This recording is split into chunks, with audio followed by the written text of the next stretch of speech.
From the New York Times, you're listening to The Wirecutter Show. Hey everyone, it's The Wirecutter Show. I'm Kyra Blackwell. I'm Christine Cyr-Clisette. And I'm Rosie Guerin, and we work at Wirecutter, the product recommendation site from the New York Times.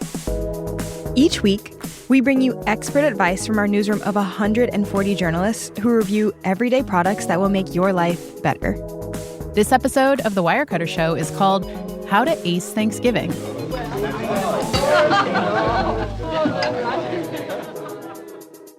This is my first year hosting Thanksgiving.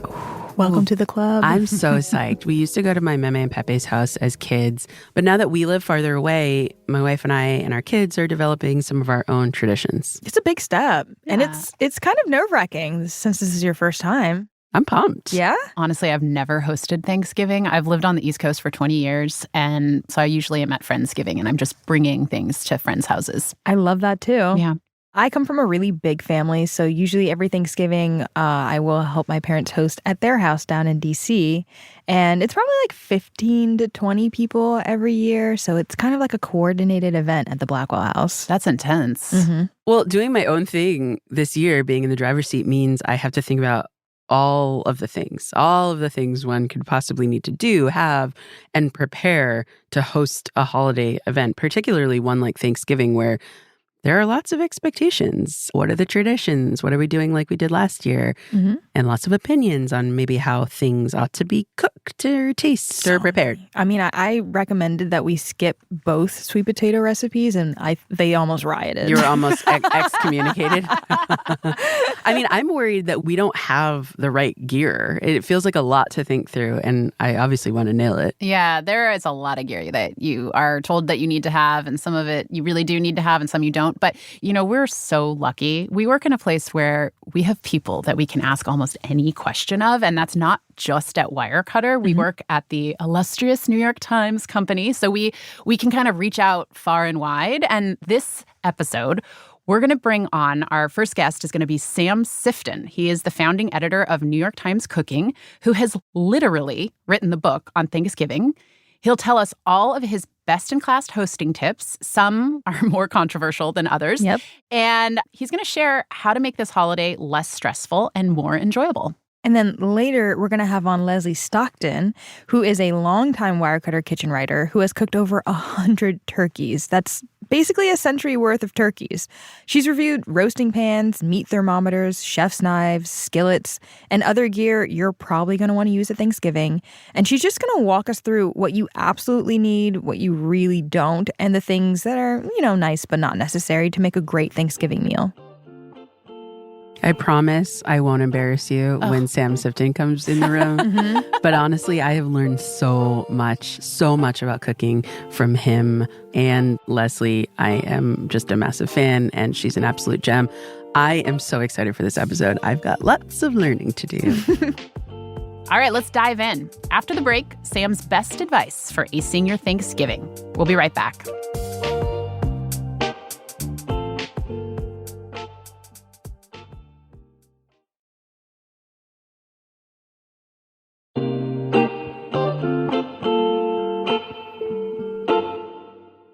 Welcome back to The Wirecutter Show. We are so excited to welcome Sam Sifton to the show. Sam is an assistant managing editor of the New York Times and the founding editor of New York Times Cooking. And I think it's fair to say a Thanksgiving expert.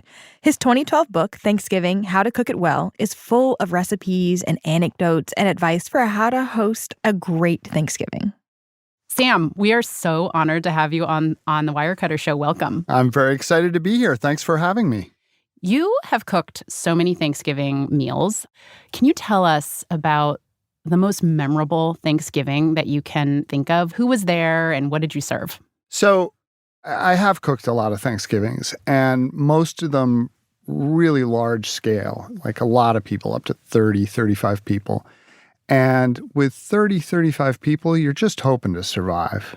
There can be amazing things or terrible things that happen.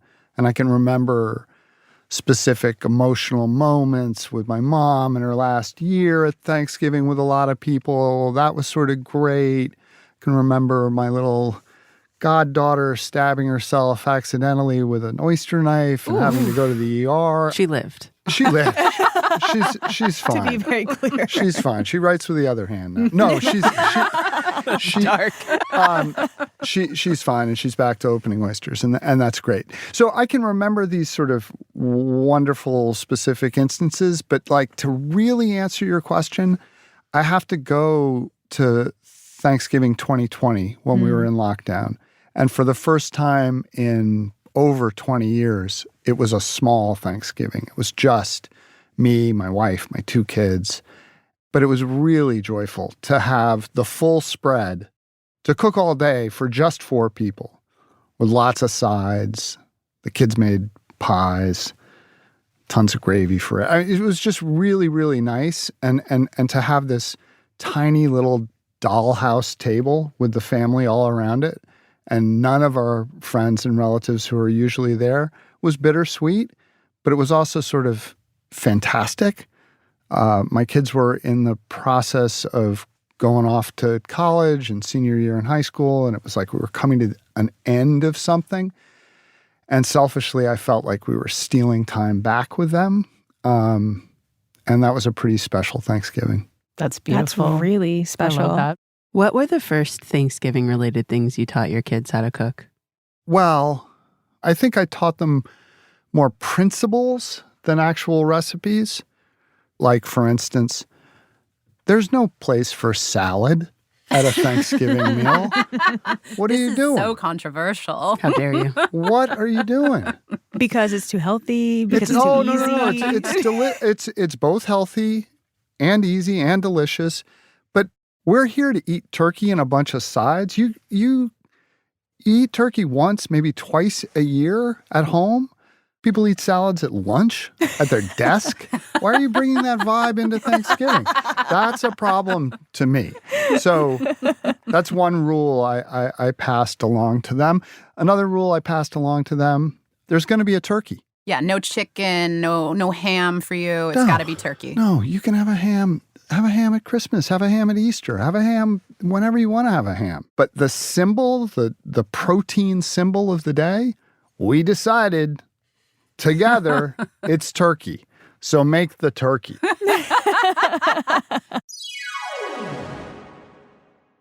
So you have hosted so many Thanksgiving meals. I would love for you to walk us through a little bit how you go about preparing, because I think listeners are kind of in the mindset of thinking about this big day and what they're going to do and in what order. How do you prepare for Thanksgiving?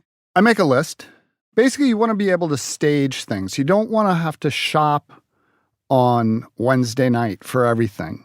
I've done that. It's a little hectic, but you can do it.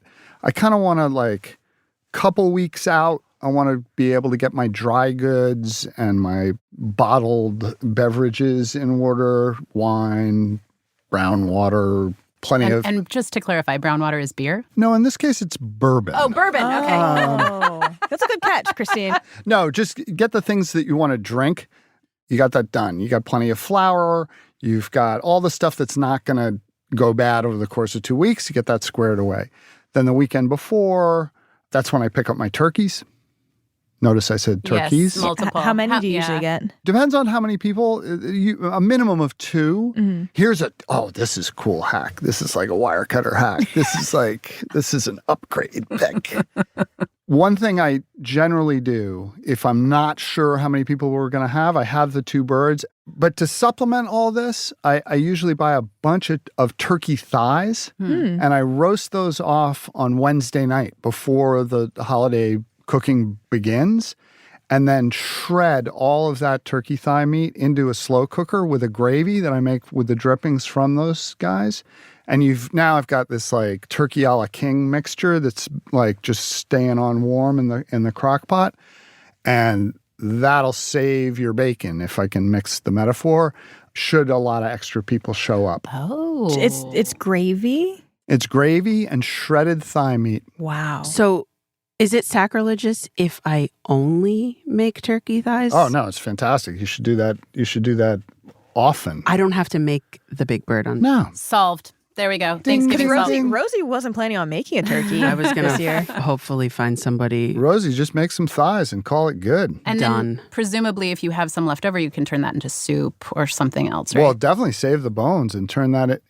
I don't know about turn it into gumbo. Like all this thing. Oh, I'm gonna make soup. Like, are you? I'm gonna make gumbo. It's gonna be even better. Let's do better. Let's do better. I love that. So you get those turkeys the weekend before. I got all lost in the thigh it's reverie. all right. It's all right. You can bring me back. I'm back on track. Okay, so now it's Sunday. I've picked up these birds. I'm going to probably hit the farmer's market and get the gourds and the Brussels sprouts and the like, the potatoes, lots and lots of butter. I'm 90% of the way there by Sunday. Mm-hmm. And then Tuesday, Wednesday, I can get all the other stuff that I need. And then I generally begin the cooking process on Wednesday night with the thigh concoction. And I make the cranberry sauce on Wednesday night. And then Thursday is just a rush until we're ready to rock and roll. Are you the pie baker or is someone else the pie baker? I am not the pie baker. Okay. The So somebody pies else's. are not mine. Okay. We have a great crew of pie bakers, and I really look forward to eating them. We do. This is not perhaps how most people do Thanksgiving, but the hour before the Thanksgiving feast or the 90 minutes before the actual feast, we eat oysters and drink Prosecco Yeah. because that's who we are. But you're also on the coast, right? You're I wouldn't near an be- ocean. Yep, I'm near where the oysters This probably live. wouldn't be your choice in Denver or something, right? No, in Denver, we might eat Rocky Mountain oysters and drink Coors. And that would be cool, too. Yeah. The point is that in the 90 minutes before the meal, I don't have a big house, and I'm getting a lot of people in it, and I don't have a huge kitchen, and I got a lot of stuff to do in it. So I want people outside on the sidewalk, in the yard, in the alley next door, doing something that is not getting in my way, but that is intensely pleasurable. And so for us, that's oysters and bubbly wine. For other people, it could be canapes and beer. We do that, then we have the feast, then we take a walk, then we eat the pies. I mean, this leads me into my next question because you have a pretty hot take. In your Thanksgiving book, you are adamant that you are anti-appetizer, hence the oysters. Yeah. Why? Two reasons. The first is oysters don't count, right? You could eat 24 oysters and it's like you drank a glass of water because that's essentially what you did. So oysters are a cutout from the no appetizer rule. The no appetizer rule comes out of my feeling that I did not wake up at like 6 a.m. on Thanksgiving Day to cook for 10 hours so that you could come to my house, eat half a pound of nuts, and then say, I'm good. I'm not having seconds. But what time do your guests expect to eat then? Because I know at my house, we intend to serve dinner at 6, but really it's not ready till 9 and people are sitting around since 3. So Wow, I might. hungry crowd. Yeah. I think you got to go head fake. That's where the oysters come in, right? Like, I'm looking for a 4 o'clock start, Wow. and maybe those oyster situation starts around 2.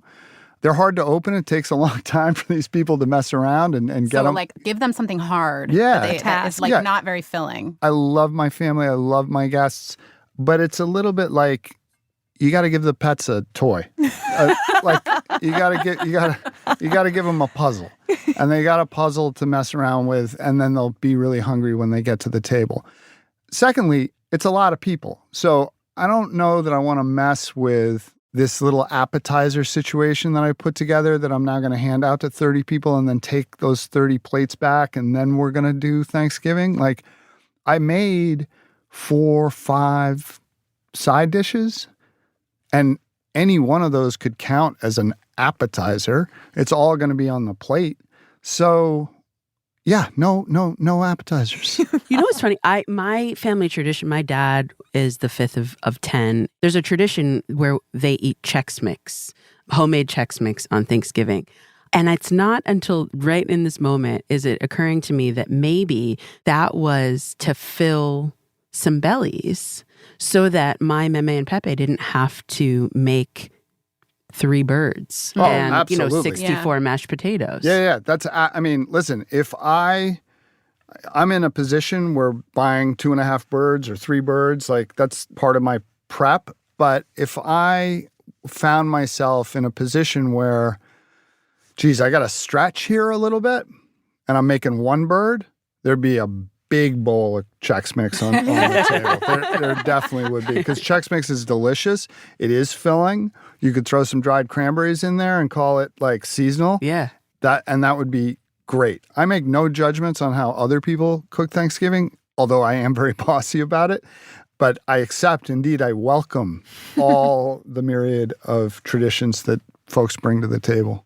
And when you're orchestrating sort of the meal prep in the hours before Thanksgiving, like you take the bird out, right? The bird is resting. How are you keeping everything warm? So a couple things. Those birds can and should rest for longer than you're probably resting them. Huh. They can sit for a while. Like what's a while? An hour. Okay. So you've got some time there with the birds just sitting and resting. And during that time, stuff that's come into the house can go into the oven, replacing it, and get warm. But you got to be creative about what you're doing here. So a couple things to keep in mind. One, I think it's always a good idea to have turkey stock on the stove all day long. A, it makes the house smell nice. B, it's really helpful to moisten things. And especially during what the restaurant folks would call service, when you've carved the bird and you've laid it out on your platter, now's a time when it could start chilling a little bit or getting cold. But if you hit it with a ladle full of turkey stock before you send it out to the table, bing, bang, zoom, that's warm. It moistens it. It's great. It's a can't miss. The takeaway that I will give you here, if you haven't figured it out, is don't carve that bird at the table.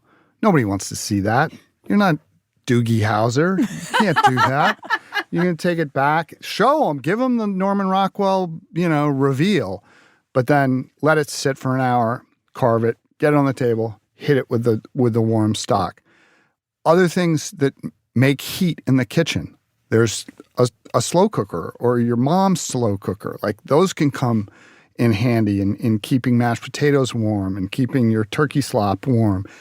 Are you lucky enough to have a dishwasher? Take a look at it. See if it has a plate warmer function. Because if you can put all those plates that you're going to put out on the table and you can warm them somehow, there's less chance of putting warm things on an ice cold plate. I'm usually doing Thanksgiving in a small Brooklyn apartment, and I will sometimes bring my Instant Pot to keep mashed potatoes warm. Absolutely. Or whatever. Why wouldn't you? Yeah, and you can put it anywhere where there's a plug. That's exactly right. If your kitchen isn't big enough.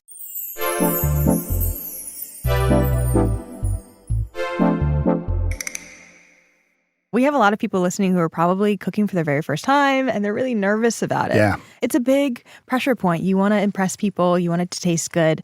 Do you have any favorite crowd-pleasing dishes you'd recommend for that group of people who are trying to cook for this holiday? Yeah. Roast turkey, mashed potatoes, cranberry sauce, gravy, and a green of some kind. Now you're winning. I talk to a lot of people who are cooking the meal for the first time. And what I say to them is what I say to people who are cooking it for the 30th time who are nervous because now they have extra people or it's a new apartment or they're visiting their in-laws. And it's this, everything's going to be fine. Everything is going to be perfectly all right. You've never cooked a turkey before? I bet you've roasted a chicken. It's just a big chicken. These are not complicated things to do. But if you really are nervous going into it, we got plenty of time left. Do a rehearsal. Make mashed potatoes on a Thursday night next week before the holiday. Mm-hmm. Because then it won't be the first time you've made them. I find that people who attempt I saw this new recipe in New York Times Cooking from Melissa Clark with pomegranate seeds and za'atar. And I think it's going to be perfect on the Thanksgiving. And it's a great recipe, but you're a new cook and I feel attacked. Yeah. Well, you just shouldn't be cooking a brand new recipe for the first time on Thanksgiving Day. Yeah. So first time cooks, let's just keep it simple. Yeah. Just lean into it and have fun. Let's pivot a little bit and talk about drinks. Do you have any tips on wines that you think are a pretty safe bet, whether you're stocking your own Thanksgiving or whether you're bringing bottles to a Thanksgiving dinner? I'm always bringing bottles. Here's what I have to say about wine. There are people who know a lot about wine, like really know a lot. And then they're the rest of us. And the people who know a lot about wine, that's a small percentage of the population. They're albino squirrels. You're like, look at that squirrel. That is a white squirrel. I've never seen a white squirrel. There are such a thing as albino squirrels, by the way. I think I saw one in Park Slope. Really? In Park Slope? Terrifying. I saw one in Oberlin, Ohio, and I was freaked out. It was like a scene out of Harry Potter. And it turned out that squirrel was a sommelier. My advice is go to the wine shop, not the wine shop with the plexiglass, the wine shop that just sells wine. And they're going to be offering tastings all the way through the month of November. And you should go and taste a few and find the one that hits your price point fine and that tastes good. Find the one you like and then snatch it up. Like buy a half a case or buy a full case and it'll go well. How many bottles do you like to have on hand? Per head. Per head. I worry my answer will seem aggressive. Go for it. How silly There's are no things judgment getting? here. Let's get crazy. You don't want to run out. Yeah, absolutely Right? not. Is it nuts to say 2 bottles per head? I don't think it's crazy. I mean, you can 'Cause always there's- drink it later. Yep. You probably have a cousin who's going to drink it now.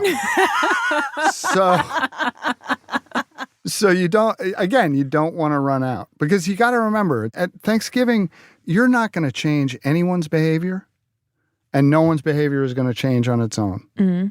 I like how you also mentioned eggnog in your book. Honorable mention for me because I always make that for my family on Thanksgiving. Oh, too. that's so great. In our family, my brother makes the eggnog, and he makes these eggnogs that he brings in these huge mason jars that then can last for the whole holiday season. Ooh. My daughter believes that the minute the turkey leaves the table, Christmas music can begin. Mm-hmm. And so there's this kind of connection between that and the eggnog. My brother's eggnog is scary. It's delicious, but it's high test. Between prepping, cooking, eating, Thanksgiving creates a huge mess. I'm wondering, what's your ideal situation for the cleanup etiquette? Some people kind of get weird if you offer to help clean up. Some people also get weird if you don't. So how do you think guests and hosts should handle the cleanup process at Thanksgiving? Well, there are a couple things to remember. One thing to remember is people get weird. They're going to be weird about something. Mm-hmm. So that's okay. Another thing that I think is really important, at least for me and for anyone who wishes to follow my teachings, we clean as we go. I like to clean as I go. I do not want to get to the end of the preparation and the kitchen looks like a bomb went off. Mm-hmm. It's much easier for me to kind of keep track of what I'm doing and clean as I go, in part because there's a lot of food out there. I need that pan again. I need that measuring cup again. Nevertheless, at the end, you have 30 whatever plates. You have 120 pieces of silverware, water glasses, wine glasses. There's a lot going on. You kind of want to just organize that and hope that there are people who want to step up and be part of that kitchen brigade to clean. If they're not, I'll step up and do it. I'm not going to get weird about it. But you just know that's not their thing. Yeah. Mm-hmm. Hopefully they have another thing.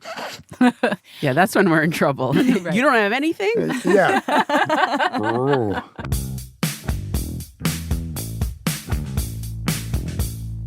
Sam, we usually ask our guests one final question, which is what product did you recently buy that you love? But we're going to put a spin on it this time and ask you something a little bit different. What is your favorite side dish to cook for Thanksgiving? There's a recipe for my favorite side dish that it is in the Thanksgiving How to Cook It Well cookbook. And it's for Brussels sprouts. It was a recipe of my dad's. And it wasn't even really a recipe. It's just like bacon, Brussels sprouts, heavy cream. But those 3 ingredients combine into a kind of ambrosial fall flavor that to me is both a taste of Thanksgiving and a connection to to my dad, who's dead. And it's amazing to me because I love it for that reason. But my kids, who were quite young when he died, remember it as his dish too. And so here we are passing down a generational recipe that I hope my kids will make. And I don't know, I'm a sentimental person when it comes to this holiday, but that's the dish in which I feel the strongest connection to the past. I love that. That's beautiful. That's really Thank you. Sam, thanks so much for joining us. This was really fun. Thank you. Had a great time. Looking forward to Thanksgiving and hope you all enjoy it as much as I will. Okay, I love that stock on the stove idea. And, I think the big takeaway here is that when you're thinking about Thanksgiving, don't overcomplicate it. It's not the time to make a bunch of new recipes. It is time to keep it simple. Yeah, unless you like oysters, then just go big. I personally love oysters, but I will not be serving them at Thanksgiving. Okay, we're going to take a quick break, and when we come back, we're going to talk all about kitchen gear with Wirecutter's senior kitchen writer, Lesley Stockton. She's going to walk us through what you really need to cook a great turkey and all the things you can really skip. Be right back.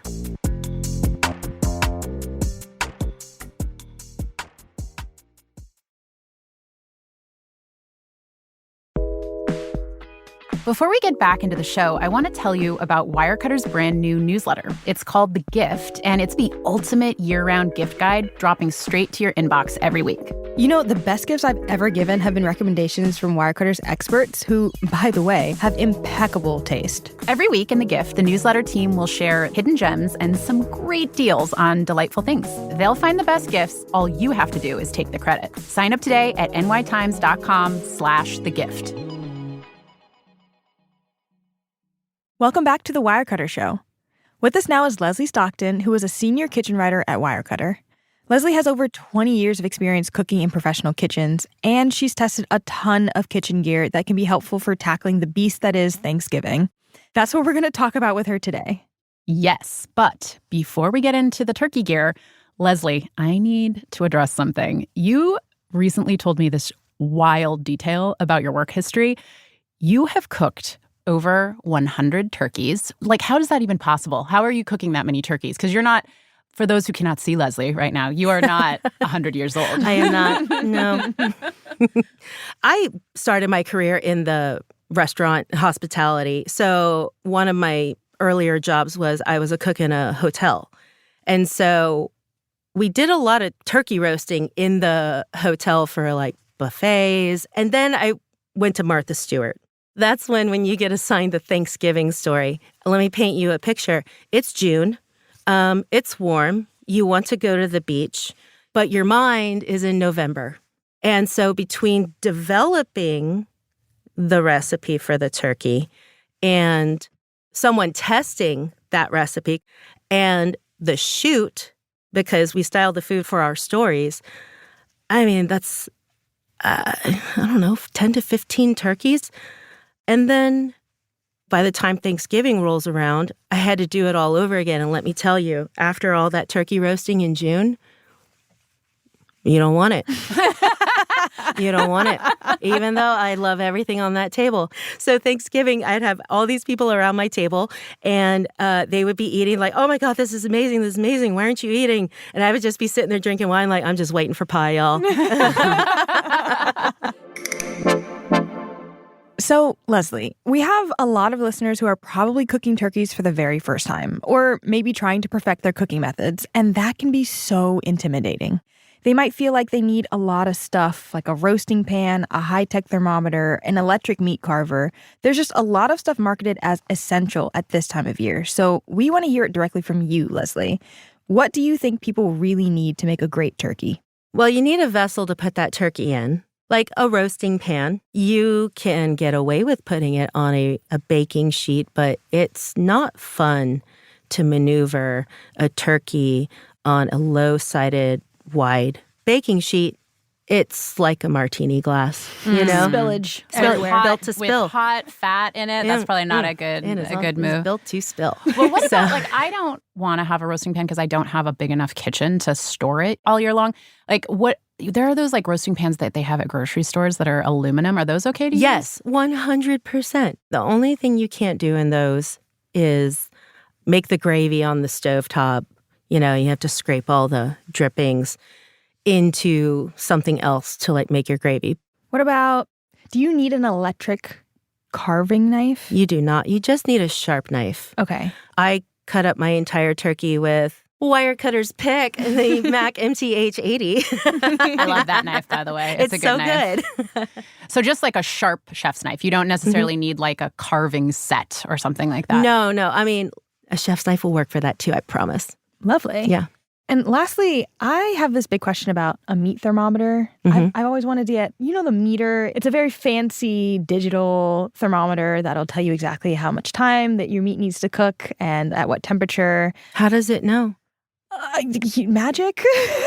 It'll tell you your turkey's BMI. Yeah. It will. And supposedly, you put in the weight and then it gives you the exact time and heat that you need to cook it perfectly. But do you really need something that fancy? No, when you need to... not when you have a search engine at your fingertips. But do you recommend that people get a thermometer? Yes, at all? I think the Thermopop, which is, I don't know, is it $30? Yeah, it's something around 30. I think it's a great investment. You really want a meat thermometer because you want your turkey fully cooked, because it's a health hazard if it's not. And also, undercooked thigh meat to me is like one of the worst sensations.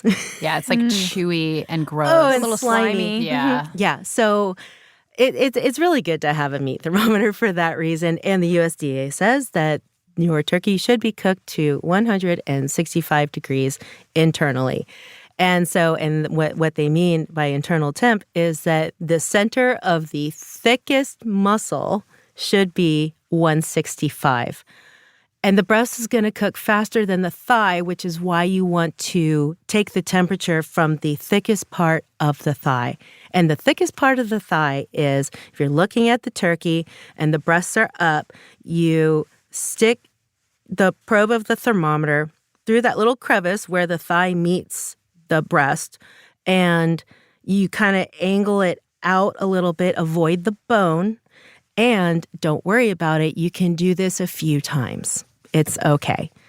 Taking the temp from that inside part is really crucial, because if it's undercooked, that's the part that will be undercooked, not the part of the thigh on the outside, right? Because that's been exposed to the heat for like 2+ hours.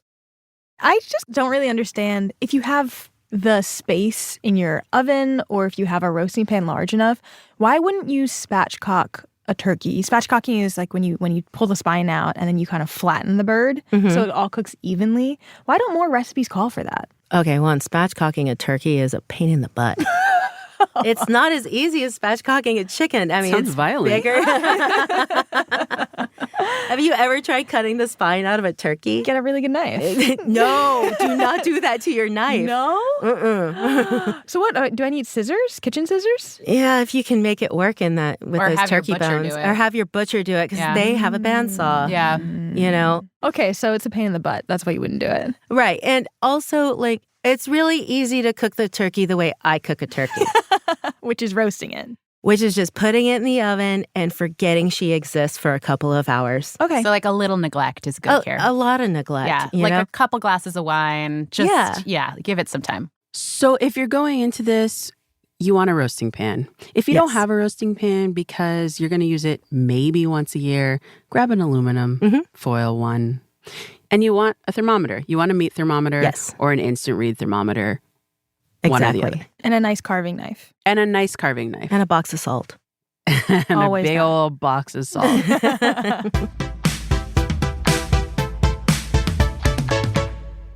So Lesley, I want to know about the gear you don't really need for Thanksgiving. You already mentioned the electric carving knife. What else is there?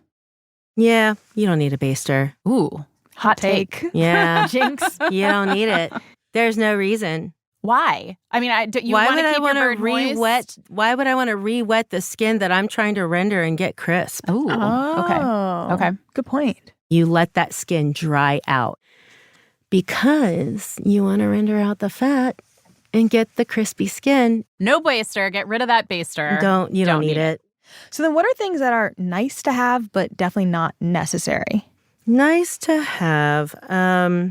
Gas grill's really nice to have if you're like really limited with oven space. You can cook your turkey on the gas grill. Outside. Obviously outside. We're not bringing that thing inside. Weber has like step-by-step instructions, but if you have a 3-burner grill, you turn on the outside burners, you leave the middle burner off, you put a pan on the what they call the flavorizer bars to collect those drippings because, again, gravy.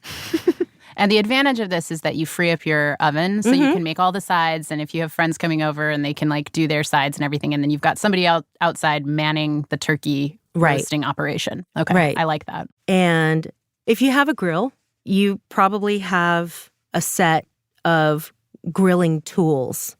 And they're great to use to transfer a turkey from the roasting pan to the cutting board. What I do is I shove some tongs up the cavity on the leg end, on the business end, on the backside.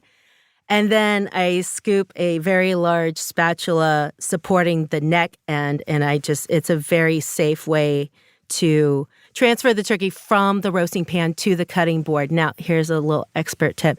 There is some juice that has accumulated inside the cavity, and you kind of want that involved in your gravy making. So I just tilt up with the spatula on the neck end and just kind of gently let those juices run out into the pan. Then you have more juices to make gravy with. Ooh, this is a really good tip. I feel like I'll use this. And if you don't happen to have like grill tools, could you do this with maybe like tongs or something in your kitchen? Yeah. That's what I use because I don't have a set of grill tools. But I do have 12-inch tongs, and I have a giant fish spatula that's made for the grill.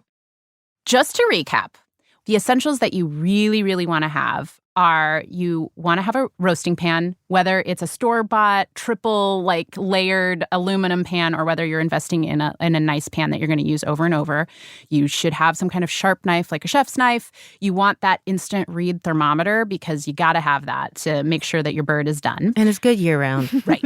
And the things that you really can skip are a turkey baster and the little mini chainsaw electric cutter, right? No need for that.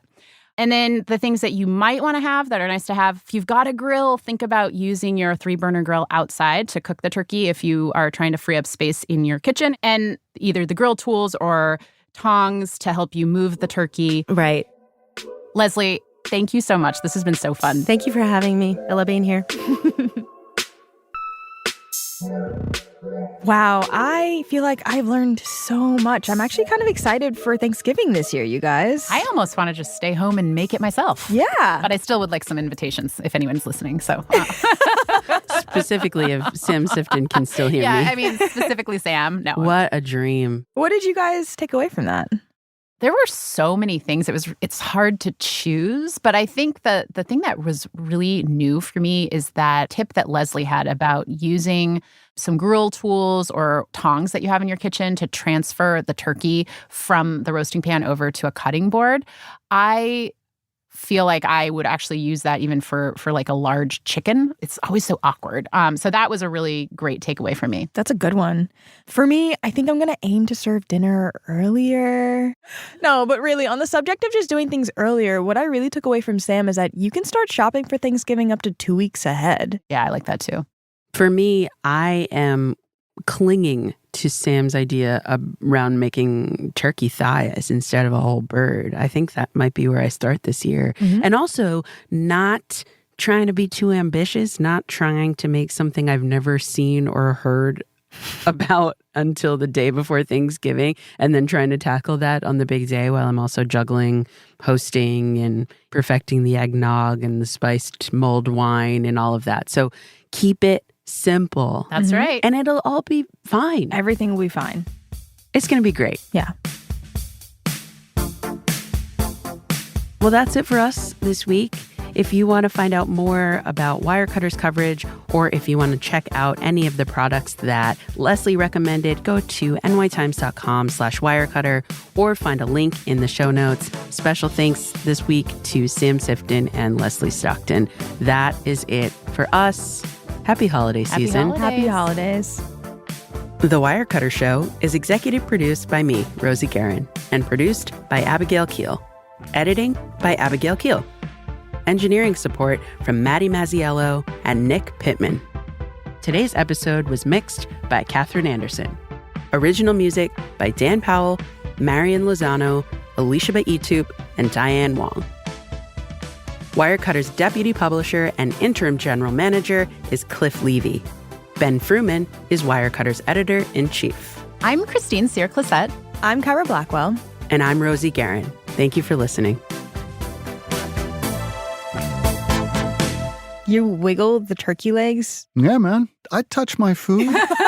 I'm clean. I'm not dirty.